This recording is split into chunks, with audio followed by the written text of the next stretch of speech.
Hi, my name is Mary Smallegan and I'm an instructor for iquilt.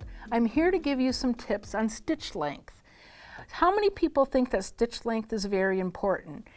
Actually, it isn't. I'm going to show you different ways on how your stitch length is going to change through a quilt. With machine quilting, you have to lock your stitches down. Now there's buttons you can push on your machine, or you can stitch real tight, small stitches to start, and then once you're done and you're coming to a stop, you're going to want to make small stitches again, because we don't want our stitching to pull up. This is the glue of our quilt, and if our stitches are coming up where we stopped and start, that's not going to be good. Eventually they're just going to keep unraveling. So right there, our stitch length is changing. I'm going to show you a start and a stop and show you what I do. Let the machine speed up, do a couple small stitches, and then get going. And now we can adjust our hands to the speed. And now we're going to want to stop, and we're going to want to make sure that there's a few stitches there. And what this has done, it's locked down our stitches so our stitches aren't coming up. We can't pull the thread. So if you look at the back, we always get these little bird nests when we stop and start.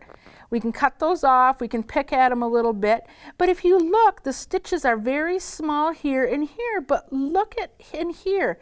They're varied a little bit, but not a whole lot. The reason we see some of this stitching coming through is because we're using wash away thread, so we can keep using these little samples over and over again, and I suggest that you do that so you can keep using your samples.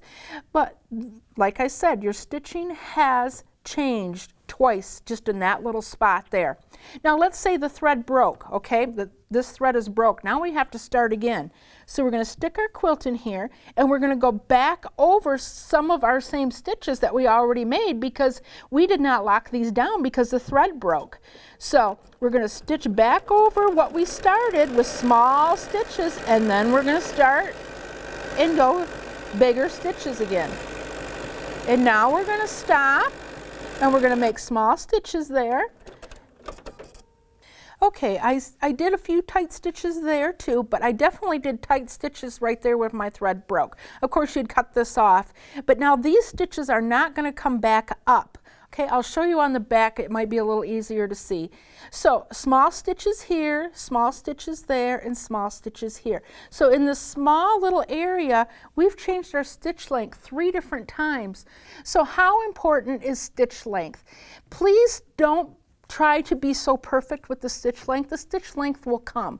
And we are not striving for perfect, we're striving for finish our quilts. So if you would like some more tips and tricks on quilting, please check out my class on iquilt.